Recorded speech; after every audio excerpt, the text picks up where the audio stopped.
ہمیں پتہ چل جاتا ہے بندہ کس طرح کا ہے.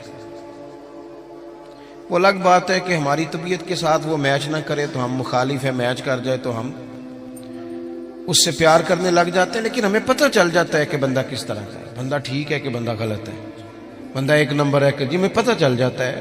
ہوتا یہ ہے کہ اگر کسی کی طبیعت سے میچ کر گیا تو بندہ کہتا ہے صحیح ہے، اور اس نے لفٹ نہ کرائی تو پھر بندہ غلط ہے. لیکن جو غیر جانبدار ہو کر سوچتا ہے اسے خبر موصول ہو جاتی ہے. اب اچھے بندے کا جب ہمیں پتہ چل جائے، حق جب آ جائے، پھر اسے قبول کیا جائے، اس سے بھاگا نہ جائے. یہ کہہ کہ بندہ بھی ٹھیک ہے، بات بھی ٹھیک کرتا ہے تو پھر آپ مان لیں، ساتھ چلیں، کہتے نہیں وہ نہیں ہم نے کرنا، تو یہ کمزوری ہے. قرآن مجید نے ہمیں کہا یا ایھا الذین آمنوا اتقوا اللہ وکونوا مع الصادقین، اے ایمان والو تم اللہ سے ڈرو اور سچے لوگوں کی سنگت اختیار کرو. آپ تجربہ کر لیں، آپ کسی وڈیرے اور دنیا دار کے پاس اٹھے بیٹھیں، آپ کا مزاج بن جائے گا، آپ کا دولت کمانے کو دل کرے گا، آپ کے بچے فوٹو اتاریں گے. میں تو بہت بڑے بڑے پیروں کے گھروں میں بھی اپنے بچوں کو لے کے نہیں جاتا، اس لیے کہ وہ بہت بڑا گیٹ اور بہت بڑا ہال اور بہت بڑی چیزیں دیکھیں گے تو وہ چیزوں کا مطالبہ کریں گے. آپ کسی شخص کے پاس بھی آتے جاتے ہیں، اس کی باتیں آپ پر اثر کرنے لگ جاتی ہیں. آپ تھوڑی دیر کے لیے آپ کے دماغ پر وہ بندہ دستک ضرور دیتا ہے، وقتی طور پر اثر ضرور ہوتا ہے، بعد میں اس کا اثر رہے نہ رہے. اور پھر ایک اور بات، اگر آپ نے کسی صحیح آدمی سے کوئی صحیح بات سنی ہوئی ہے تو جس عنوان پر وہ بات آپ نے سنی ہوتی ہے نا، وہ جب آپ کے سامنے وہ چیز آتی ہے تو ایک دفعہ ذہن پہ دستک ہوتی ہے، یار میں نے یہ سنا ہوا ہے، میں نے یہ بات سنی ہوئی ہے. تو اچھے لوگوں کے پاس اٹھے بیٹھیں، اچھے لوگوں کی سنگت اختیار کریں. نبی پاک صلی اللہ علیہ وسلم نے فرمایا تھا صحبت اختیار کرنا تب بھی نیک آدمی کی، یعنی جا کے بیٹھنا تو پھر بھی نیک آدمی کے پاس، اور فرمایا دعوت پکانا تو پھر بھی نیک آدمی کی. یہ مسند امام احمد بن حنبل میں موجود ہے. مہربانی کریں جی، ہو گئے پیسے، اللہ خوش رکھے، تسی کھلارو گے پھر کٹھے کریں گے، ایڈا سیاپا کون کرے.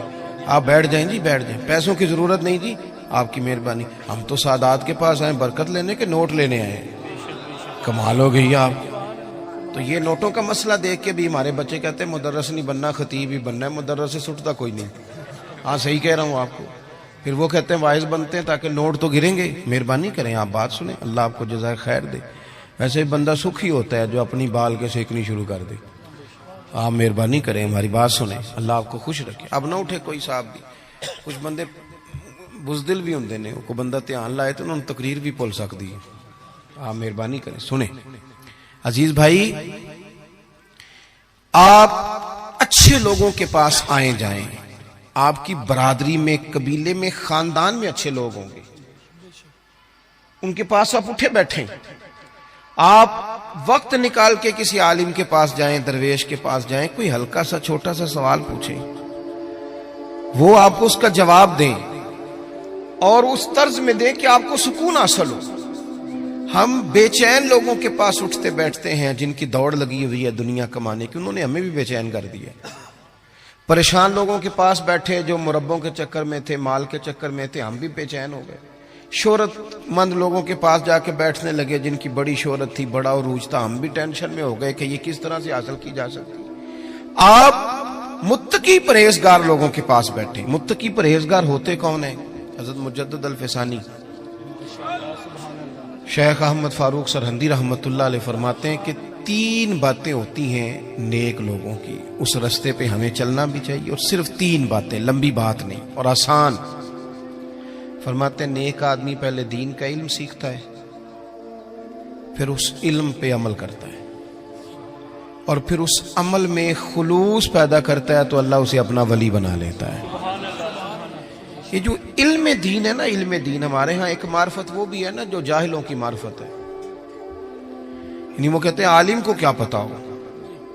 وہ کون سی بات ہے بھائی جو آپ کے پاس ہے اور کتاب و سنت میں نہیں؟ وہ کون سی معرفت ہے جو رسول پاک نے عطا نہیں کی اور آپ کہیں اور سے لینے جا رہے ہیں؟ وہ کیا چیز ہے خاص جو رسول اللہ صلی اللہ تعالی علیہ وسلم کی بارگاہ سے معاذ اللہ نہیں ملی اور آپ نے کہیں اور سے لینی ہے؟ وہی کتاب، وہی سنت، وہی دین جو حضور نے دیا ہے. اور صرف اس کو سیکھنا بھی ایک مجاہدہ ہے، اچھی نیت سے سیکھنا. ہمارے ہاں دین سیکھا جاتا ہے بحث کرنے کو، مناظرہ کرنے کو. تو دین بڑا غیور ہے. آپ اگر اس نیت سے سیکھیں گے نا کہ میں کسی پہ روب جماؤں گا تو یہ آتا ہی نہیں، یہ آتا ہی نہیں. دین ہے اس لیے کہ آپ سیکھیں کہ میں نے عمل کرنا ہے، میں نے اس پر عمل کرنا ہے. ترمذی شریف میں حدیث موجود ہے، نبی پاک صلی اللہ تعالی علیہ وسلم نے فرمایا کہ جس بندے نے دین کا علم اس لیے سیکھا کہ وہ علماء سے بحث کرے گا یا جاہلوں پہ روب جمائے گا، فرمایا اس بندے کو اللہ جنت کی خوشبو بھی عطا نہیں کرے گا. آپ اپنے اعمال کی درستگی کے لیے دین کو سیکھیں. کوئی چیز اس لیے سیکھیں کہ میں اپنے معاملات اس میں بہتر کروں گا، یہ میں سیکھوں گا تو میرے عمل میں اس کا نفع آئے گا. اللہ آپ کو مہنگے مہنگے موبائل دے پر مہربانی کریں تھوڑی دیر بند کر کے میری بات سنیں. عزیزو، آپ خوبصورت کر کے دین، صحابہ کرام نے حضور سے دین لیا تو پھر اس پر عمل کیا. انہوں نے جو بات رسول کریم نے انہیں بتائی اس پر انہوں نے پورے طور عمل کیا اور پابندی کی انہوں نے. میں کیسے عرض کروں کہ جو فیشن رات کو انگریز نے لانچ کیا تھا ٹی وی پر، وہ تو سویرے سارے بچوں بچیوں نے اپنا لیا. اور جو اس طریقہ میرے رسول پاک نے دیا تھا، وہ لوگ کہنے لگے جی میں نیک ہو کے کروں گا، پورا پرہیزگار ہو جاؤں تو میں کروں گا. وہ خدا کے بندے، وہ سنت، وہ شریعت، وہ حضور کا مقدس طریقہ جو آپ کی عین طبیعت کے مطابق ہے، جو آپ کو بے چینیوں، پریشانیوں، آزمائشوں، تکلیفوں سے بچانے والا ہے، اس کی طرف رغبت کریں اور دین کو بڑا اچھا کر کے آپ سیکھیں اور اس طرح سیکھیں کہ آپ نے اس پہ عمل کرنا ہے. دیکھیں ایک بات آپ کی خدمت میں عرض کرتا ہوں. ایک ہے کہ آپ نے کئی مہینے لگا کے چلہ کیا. ہمارے ہاں چلہ شروع بھی 41 دن سے ہوتا ہے، چھوٹا ہے بھی کوئی نہیں. اور داتا گنج بخش علی اجویری کشف المعجوب میں یہ فرماتے ہیں کہ بڑے چلے بڑے مجاہدے لوگوں نے پوچھے، ہم نے بتائے، لیکن فرمایا سب سے بڑا مجاہدہ یہ ہے کہ جس چیز کا تجھے پتہ ہے تو اس پر عمل کر. یہ مجاہدہ ہے. اور داتا صاحب لکھتے ہیں آج سے 1000 سال قبل تقریباً، فرماتے ہیں لوگوں سے کہو نا آگ پہ چل لو، چلہ کرنا ہے تو چل لیتے ہیں لیکن اپنے علم پر عمل نہیں کرتے. جو ضروری کام ہے وہ تو یہ ہے. آپ دین کو سیکھیں گے عمل کی نیت سے. حضرت امام ابو مالک رحمت اللہ علیہ کے ایک شاگرد تھے، کبھی 15 دنوں کے بعد آتے تھے سبق پڑھنے اور کبھی 1 مہینے کے بعد آتے، کبھی 2 مہینے کے بعد آتے. شاگرد صاحب، اچھا ہم نے قانون لکھ کے لگایا ہوا اداروں میں کہ جو 3 چھٹیاں کرے گا بغیر بتائے اس کا نام خارج. تو ایک شاگرد مہینے بعد آتا ہے. اور پھر یہ جو شاگرد ہوتے ہیں، مرید ہوتے ہیں، ان کا آپس میں بھی مقابلہ چلتا ہے. توجہ ہے نا میری بات پر؟ انہوں نے کہا جناب ہم آدھا گھنٹہ لیٹ ہو جائیں تو استاد جی ناراض ہو جاتے ہیں اور یہ 15 دن آتا ہی نہیں، یہ کوئی زیادہ لاڈلا ہے. تو وہ تھوڑا سا ماحول اور بن گیا. کچھ دن تو لوگوں نے برداشت کیا، پھر کہنے لگے اب کیا آیا تو پوچھنا ہے کہ تو وہ انوکھا آدمی ہے بھائی، جب تیرا دل کرے تو آتا ہے. وہ آ گئے شاگرد تعلیم حاصل کرنے، اور وہ آئے تو ان کا طریقہ یہ ہوتا تھا کہ وہ آ کے امام صاحب سے کہتے تھے مجھے نا 3 حدیثیں پڑھا دیں. توجہ ہے نا میری بات پر؟ 3 حدیثیں پڑھائیں.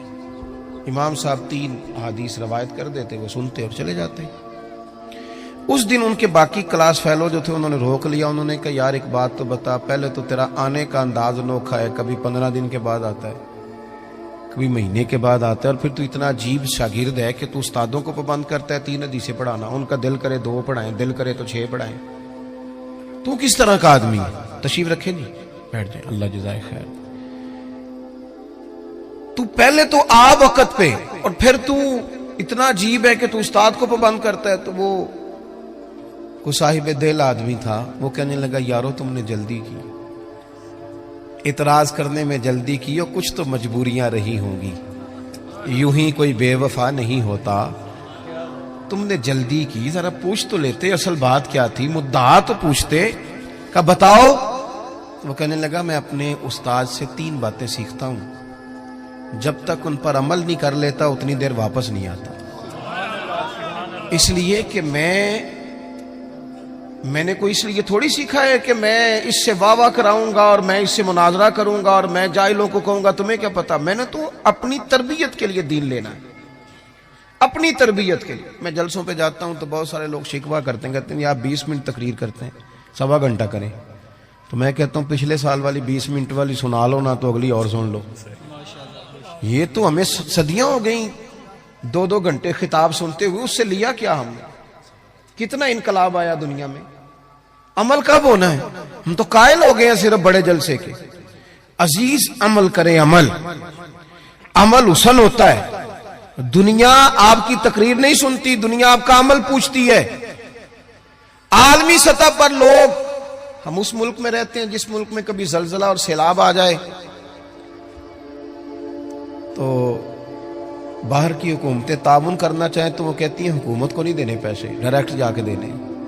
یہ ان کی توہین نہیں, یہ ملک کی توہین ہے. کدھر ہیں اتنے پیر جو لوگوں کو ٹھیک کر رہے ہیں؟ اتنی آستانے, گدیاں, مولوی, صوفی, درویش, جلسے, جلوس, محفلیں. کیا انقلاب کیا آ رہا ہے؟ جب تک آپ عمل کا رستہ, عظمت کردار حسن ہوتا ہے, لوگ آپ کے اٹھنے بیٹھنے سے سیکھتے ہیں. آپ نہ بالکل نہ مانیں کہ ہمارا ایم این اے سے کیا تعلق ہے, پر وہ آپ کا نمائندہ ہے, آپ کو وہ کمان کر رہا ہے دنیا کے سامنے. تو عزیز بھائی, دین کو سیکھیں عمل کرنے کے لیے. عمل جب آپ کرتے ہیں تو پھر آپ کو بھی قرار نصیب ہوتا ہے. اور اعلیٰ حضرت بریلوی رحمۃ اللہ علیہ ایک مقام پہ یہ بھی فرماتے ہیں کہ عمل کرنے والا سکون میں ہوتا ہے, بے عمل بندہ بے چین ہوتا ہے. جو کسی شے پہ عمل کر لیتا ہے نا, اسے ٹھنڈک ہو جاتی ہے. اور جو بے عمل ہوتا ہے, اب وہ چھپتا ہے, وہ کہتا ہے کہ مطلب اب میں کیسے نکلوں, یہ تو عمل کرنے کی جگہ آ گئی. تو ایک تو عمل کے لیے. دوسری بات یہ کہ علم سیکھنا ہے اور اس پر عمل کرنا ہے. اور تیسری بات حضرت مجدد صاحب فرماتے ہیں کہ اس میں خلوص پیدا کرنا ہے, للہیت. آپ اگر زندگی میں بندے راضی کرنے کے لیے نکلیں گے تو سوال ہی پیدا نہیں ہوتا آپ خوش ہو سکیں لوگ آپ سے.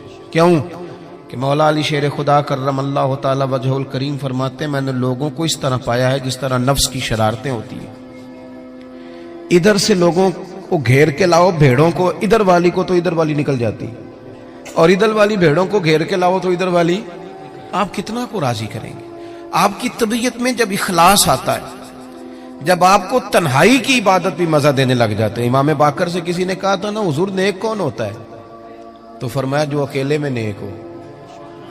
لوگوں کے سامنے تو سارے نیک ہوتے ہیں, میں بھی خوشبو لگا کے پگڑی باندھ کے آیا ہوں, پتہ تو تب چلے گا کہ جب سویرے میں اٹھا فجر کے لیے تو میں نے کس ذوق سے وضو کیا, میں نے کس درد سے مصلی بچھایا.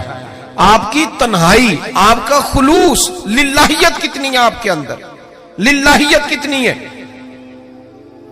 حضرت عمر فاروق رضی اللہ تعالیٰ عنہ فرماتے ہیں کہ 3 دن ہوئے تھے حضرت صدیق اکبر کے وصال کو, اور میں خلیفہ بنا, مجھے 3 دن ہو گئے تھے. میں مسجد نبوی کے باہر ایک کونے میں بیٹھا تھا تو 2-3 چھوٹی چھوٹی بچیاں آ گئیں. مطلب سوال ہی نہیں پیدا ہوتا, میں خطیب ہوں مسجد کا, تو کوئی بندہ مجھے کہے کہ جناب مولوی صاحب یہ ذرا چارے والی گٹھڑی ہے تو میرے سر پہ رکھا دو. تو اس کی جرت ہے وہ کہے پتہ نہیں میں پیر صاحب ہوں, اتنی طاقت تیری, تو نے مجھے کہہ دی ہے. طاقت ہے کسی کی کہ وہ کہہ سکے جناب حضرت ذرا نیچے